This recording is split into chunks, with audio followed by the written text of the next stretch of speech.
Agora, a Bíblia lida e explicada com Alain Amorim. Para quem quer ouvir a Palavra de Deus de forma simples e compreensível.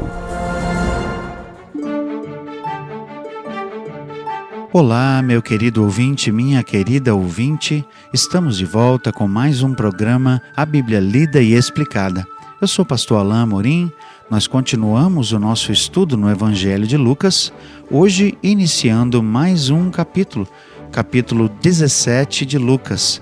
Abra então sua Bíblia e acompanhe comigo a leitura de Lucas, capítulo 17, a partir do verso 1 até ao verso 10. Diz assim a bendita palavra de Deus. Disse Jesus a seus discípulos: é inevitável que venham escândalos, mas ai do homem pelo qual eles vêm. Melhor fora que se lhe pendurasse ao pescoço uma pedra de moinho e fosse atirado no mar, do que fazer tropeçar a um desses pequeninos. Acautelai-vos. Se teu irmão pecar contra ti, repreende-o. Se ele se arrepender, perdoa-lhe. Se por 7 vezes no dia pecar contra ti, e 7 vezes vier ter contigo dizendo: estou arrependido, perdoa-lhe. Então disseram os apóstolos ao Senhor: aumenta-nos a fé. Respondeu-lhes o Senhor: se tiverdes fé como um grão de mostarda, direis a esta amoreira: arranca-te e transplanta-te no mar, e ela vos obedecerá.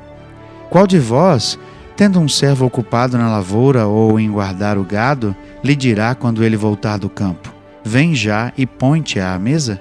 E que antes não lhe diga: prepara-me a ceia, cinge-te e serve-me enquanto eu como e bebo. Depois comerás tu e beberás? Porventura, terá de agradecer ao servo porque esse fez o que lhe havia ordenado? Assim também vós, depois de haverdes feito quanto vos foi ordenado, dizei: somos servos inúteis, porque fizemos apenas o que devíamos fazer. Jesus está aqui rodeado de pessoas. Mais perto dele certamente estão aqueles discípulos mais achegados, os apóstolos, como a gente vê referência aqui no verso 5. Jesus aproveita, ou melhor, continua a aproveitar as oportunidades para ensinar. Aqui parece não haver uma conexão imediata entre o que nós vimos no último encontro, final do capítulo 16, que era a parábola, ou melhor, a história do rico e de Lázaro. Mas o fato é que Jesus está aproveitando para ensinar os seus discípulos, trazendo situações diversas, trazendo questões que provavelmente surgiam até mesmo dos religiosos. Então, Jesus aqui fala e começa, na verdade, o capítulo falando dos tropeços, dos escândalos.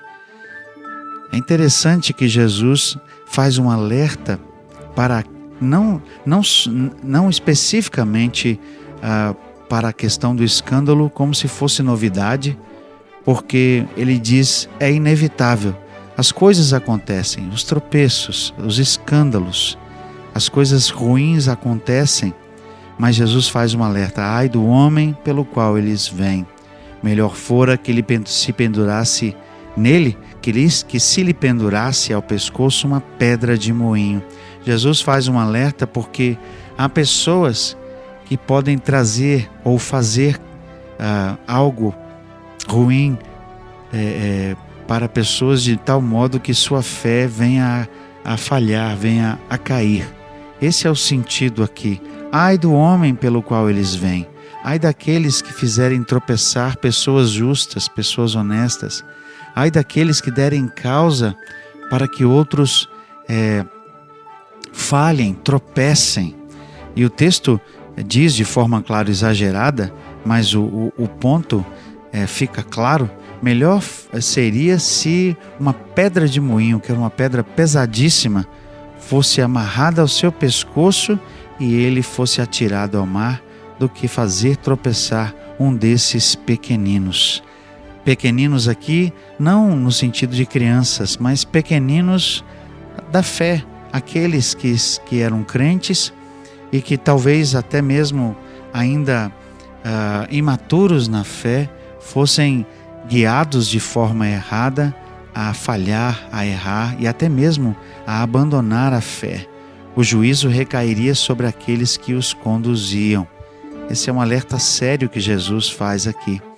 Aparentemente, simplesmente mudando de tópico, Jesus continua a ensinar de forma um pouco solta sobre outros temas. Verso 3, ele continua a chamar a atenção. Tomem cuidado, acautelai-vos. Se teu irmão pecar contra ti, repreende-o, se ele se arrepender, perdoa-lhe. Ele traz agora a questão do perdão à baila aqui e alerta simplesmente para o fato de que, independente do número de vezes, e aqui ele coloca o número 7 como representação, porque era um número perfeito, se o irmão vier arrependido, ele deve ser perdoado. O fato é que na lei dos judeus, e era costume de alguns dos líderes judeus, haver um limite para o número de vezes que uma pessoa era perdoada. Mas Jesus está aqui dizendo que não há limite, porque isso não é algo que é baseado na própria pessoa. Isso vem do próprio Deus. A misericórdia de Deus não tem limite. O perdão do Senhor não tem limite. Se há arrependimento, se é genuíno, certamente a pessoa, o pecador, será perdoado por Deus tantas vezes quantas ele o pedir. Da mesma maneira, então, nós devemos perdoar aqueles que nos ofendem, perdoar aqueles que pecam contra nós. Esse é o sentido aqui. E aí então seus apóstolos, como diz o verso 5, que estão mais próximos dele, simplesmente pedem ao Senhor: Senhor, aumenta-nos a fé. Talvez eles estivessem aqui dizendo: Senhor, é difícil fazer essas coisas, é difícil cuidar para que a gente não cause falhas a outros, é difícil perdoar os outros essas tantas vezes como o Senhor está aqui a dizer, então aumenta-nos a fé. Mas Jesus dá uma resposta interessante, dizendo: se tiverdes fé como um grão de mostarda, direis a esta amoreira: arranca-te e transplanta-te no mar, e ela vos obedecerá. A amoreira era uma planta que tinha raízes profundas, que se estendiam por vários metros, assim que era uma coisa difícil arrancar uma amoreira. Mas Jesus diz que se o tamanho da vossa fé for do tamanho de um grão de mostarda, isso será possível. A grande questão, como nós veremos aqui, e no trecho final dessa parte que estamos estudando, é que a fé não depende da pessoa, não é a quantidade da fé, e não é certamente o poder da fé de uma pessoa, porque a grande questão não é a nossa fé, a grande questão é em quem nós cremos. A grande questão é a disposição do nosso coração, porque até mesmo uma fé genuína no Deus poderoso, melhor dizendo, uma fé pequena no Deus poderoso, pode fazer diferença.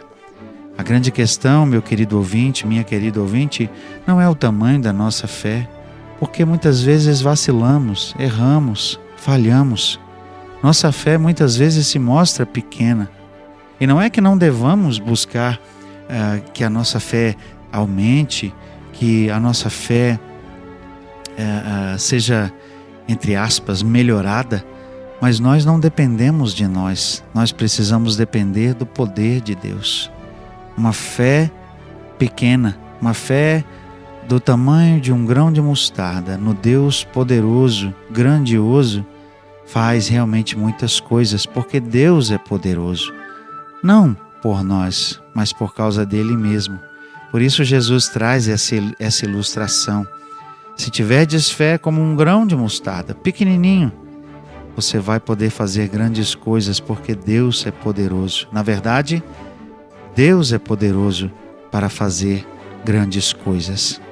E aí Jesus, então, por fim, traz um foco interessante ao falar do serviço e daquilo que fazemos, para, na verdade, tirar o foco daquilo que é feito por nós, porque as obras não são realmente aquilo que importa.